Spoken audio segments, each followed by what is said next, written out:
എല്ലാവർക്കും നമസ്കാരം. ഇന്ന് നമുക്ക് വളരെ ടേസ്റ്റി ആയിട്ടുള്ള ചിക്കൻ കുറുമ പ്രഷർ കുക്കറിൽ എങ്ങനെയാണ് വളരെ പെട്ടെന്ന് തയ്യാറാക്കി എടുക്കുന്നത് നോക്കാം. ഈ ഒരു ചിക്കൻ കുറുമ ബ്രേക്ക്ഫാസ്റ്റ് റെസിപ്പികളുടെ കൂടെയൊക്കെ കഴിക്കാനായിട്ട് നല്ല ടേസ്റ്റാണ്. അപ്പോൾ എന്തായാലും എല്ലാവരും ഇതൊന്ന് ട്രൈ ചെയ്ത് നോക്കണം. വളരെ ഈസിയാണ് തയ്യാറാക്കി എടുക്കാൻ, അതുപോലെ തന്നെ ടേസ്റ്റും അടിപൊളിയാണ്. അപ്പോൾ ഈ ഒരു ചിക്കൻ കുറുമ തയ്യാറാക്കാൻ വേണ്ടിയിട്ട് ഞാനിവിടെ എടുത്തിരിക്കുന്നത് 1/2 കിലോ എല്ലോട് കൂടിയിട്ടുള്ള ചിക്കൻ്റെ കഷ്ണങ്ങളാണ്. ഇത് നന്നായിട്ട് കഴുകി വൃത്തിയാക്കി വെച്ചിട്ടുള്ളതാണ്. അപ്പോൾ നമ്മൾ ഇതിലേക്ക് കുറച്ച് ചേരുവകളൊക്കെ ചേർത്തിട്ട് ഇതൊന്ന് മാരിനേറ്റ് ചെയ്ത് ഒരു അരമണിക്കൂർ നമ്മളൊന്ന് മാറ്റി വെക്കുന്നുണ്ട്. ഒരു 1/2 ടീസ്പൂൺ മഞ്ഞൾപ്പൊടി, 1/2 ടീസ്പൂൺ കുരുമുളക് പൊടി, ആവശ്യത്തിനുള്ള ഉപ്പ്, അതുപോലെ തന്നെ ഒരു പകുതി നാരങ്ങയുടെ നീര്, ഇത്രയും കൂടി ഒഴിച്ചിട്ട് ഇത് നന്നായിട്ട് ഒന്ന് പുരട്ടി ഒരു അരമണിക്കൂർ നമുക്കൊന്ന് മാറ്റി വെക്കാം. അപ്പോൾ ഇങ്ങനെ ചെയ്യുമ്പോൾ അതിലേക്ക് ഉപ്പും അതുപോലെ തന്നെ ഒരു പുളിയും ഒക്കെ ഒന്ന് പിടിച്ച് കിട്ടാൻ വേണ്ടിയിട്ടാണ് നമ്മളിങ്ങനെ ചെയ്ത് വെക്കുന്നത്. അപ്പോൾ മിനിമം അരമണിക്കൂറെങ്കിലും ഇത് മാറ്റി വെക്കുകയാണെങ്കിൽ നല്ലതാണ്. 1 മണിക്കൂർ മാറ്റി വെച്ചാലും കുഴപ്പമൊന്നുമില്ല. അപ്പോൾ ഇത് നന്നായിട്ടൊന്ന് മിക്സ് ചെയ്ത് കൊടുക്കാം. ഇപ്പോൾ നമ്മളിത് മിക്സ് ചെയ്ത് എടുത്തിട്ടുണ്ട്. ഇനി ഇത് മാറ്റി വെക്കാം. പിന്നെ ഇതിലേക്ക് വേണ്ടത് ഒരു വലിയ സവാള, ചെറിയ ഉള്ളി 12 എണ്ണം, പച്ചമുളക് 5-6 എണ്ണം, ഇഞ്ചി വെളുത്തുള്ളി ചെറുതായിട്ടൊന്ന് ചതച്ചത്, പച്ചമുളക്, കറിവേപ്പില.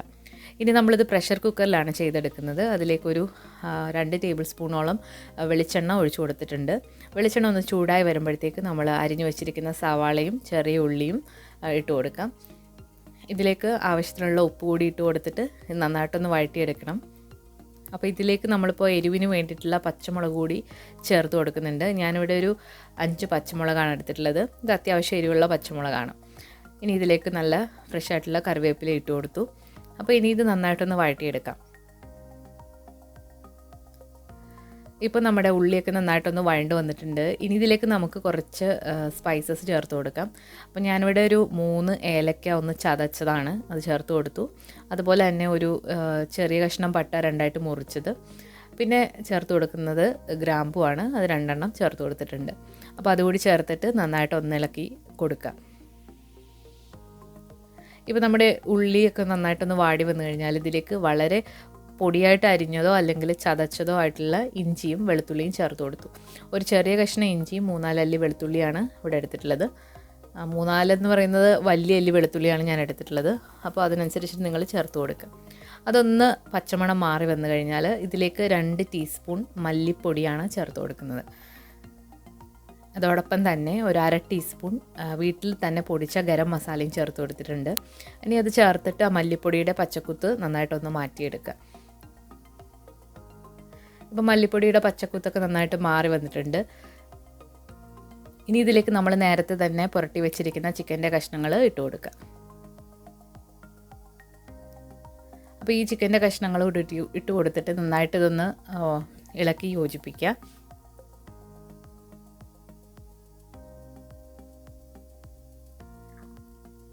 ഇതിലേക്ക് കുറച്ച് കറിവേപ്പിലയും അതുപോലെ തന്നെ ഉപ്പ് കുറച്ചുകൂടെ ഇട്ട് കൊടുക്കാം. അതിനുശേഷം നമ്മളിത് അടച്ചു വെച്ചിട്ട് നമ്മളിത് വേവിച്ചെടുക്കാൻ പോവാണ്. അപ്പോൾ നമ്മൾ കുക്കറിൻ്റെ മൂടി അടച്ചിട്ട് ഇതൊരു മീഡിയം ഫ്ലെയിമിലിട്ട് ഒരു വിസിൽ ഒന്ന് അടുപ്പിച്ചെടുക്കാം. ഒരു വിസിൽ മതിയാകും ഇത് കുക്കായി കിട്ടാൻ വേണ്ടിയിട്ട്. ആ ഒരു സമയം കൊണ്ട് നമുക്കിതിലേക്ക് വേണ്ട അരപ്പ് തയ്യാറാക്കി എടുക്കാം. അപ്പോൾ നമ്മളിവിടെ ഒരു 1/2 മുറി തേങ്ങ ചിരകിയതെടുത്തിട്ടുണ്ട്. അതിലേക്കൊരു 10-12 അണ്ടിപ്പരിപ്പ് ചേർത്തു, ഒരു 2-3 അല്ലി ചെറിയ ഉള്ളി, അതുപോലെ തന്നെ കറിവേപ്പില.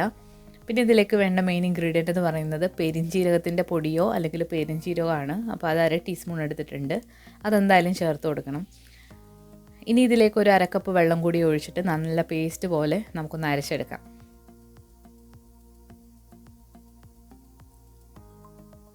അപ്പോൾ അണ്ടിപ്പരിപ്പിന് പകരം നിങ്ങൾക്ക് ബദാം വേണമെങ്കിലും ചേർത്ത് കൊടുക്കാം. അപ്പോൾ ഇത് നമ്മൾ നന്നായിട്ട് അരച്ചെടുത്തിട്ടുണ്ട്. അപ്പോൾ നമ്മുടെ അരപ്പ് റെഡി ആയിട്ടുണ്ട്. അപ്പോൾ ഈ ഒരു സമയം കൊണ്ട് കുക്കർ വിസിലൊക്കെ വന്ന് അതുപോലെ തന്നെ പ്രഷറൊക്കെ പോയിട്ടുണ്ട്. അപ്പോൾ നമ്മുടെ ചിക്കൻ്റെ കഷ്ണങ്ങൾ നല്ല പരുവത്തിന് വെന്ത് ഇരിപ്പുണ്ട്. അപ്പോൾ ഇനി ഇതിലേക്ക് നമ്മൾ നേരത്തെ തയ്യാറാക്കി വെച്ചിരിക്കുന്ന അരപ്പ് ഒഴിച്ചു കൊടുക്കാം. ഇനി നമ്മൾ സ്റ്റൗ ഓൺ ആക്കിയിട്ടുണ്ട്. നന്നായിട്ട് ചൂടായി വന്നു കഴിഞ്ഞാൽ ഇതിലേക്ക് ആ അരപ്പ് ഒഴിച്ച് കൊടുത്തിട്ട് നന്നായിട്ടിത് ഇളക്കിയെടുക്കാം. അപ്പോൾ നിങ്ങൾക്ക് നിങ്ങളുടെ ഗ്രേവിയുടെ തിക്നെസ് അനുസരിച്ചിട്ട് ചൂടുവെള്ളം ഇതിലേക്ക് ഒഴിച്ചു കൊടുക്കാവുന്നതാണ്.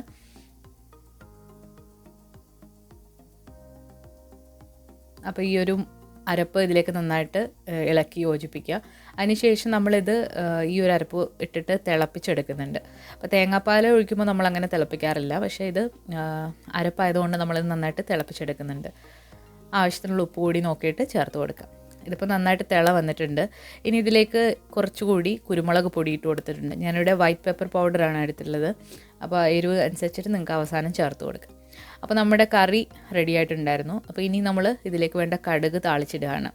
അപ്പോൾ വെളിച്ചെണ്ണ ചൂടായി വന്നിട്ടുണ്ട്. കടുക്, അതുപോലെ തന്നെ ചെറിയ ഉള്ളി, പിന്നെ ഇതിലേക്ക് കുറച്ച് വറ്റൽമുളകും കറിവേപ്പിലയും കൂടി ഇട്ട് കൊടുത്തിട്ട് നന്നായിട്ട് മൂപ്പിച്ച് നമുക്ക് ഒഴിച്ചു കൊടുക്കാം. അപ്പോൾ ഇത് വെറൈറ്റി ആയിട്ടുള്ള നല്ല ടേസ്റ്റിലുള്ള ഒരു ചിക്കൻ കുറുമയാണ്. അപ്പോൾ എല്ലാവരും ട്രൈ ചെയ്ത് നോക്കുക. എന്തായാലും നിങ്ങൾക്ക് ഇഷ്ടപ്പെടും. അതുപോലെ തന്നെ നിങ്ങൾക്ക് ഈ ഒരു വീഡിയോ ഇഷ്ടമായിട്ടുണ്ടെങ്കിൽ തീർച്ചയായിട്ടും ലൈക്ക് ചെയ്യാനും അതുപോലെ തന്നെ നിങ്ങളുടെ ഫ്രണ്ട്സിനും ഫാമിലിക്കും ഒക്കെ ഷെയർ ചെയ്യാനും മറക്കരുത്. അതുപോലെ നമ്മുടെ വീഡിയോയ്ക്ക് താഴെ കമൻറ്റ് ചെയ്യാനും മറക്കരുത്. അപ്പോൾ പുതിയ റെസിപ്പി വീഡിയോകളുമായിട്ട് നമുക്ക് വീണ്ടും കാണാം. താങ്ക്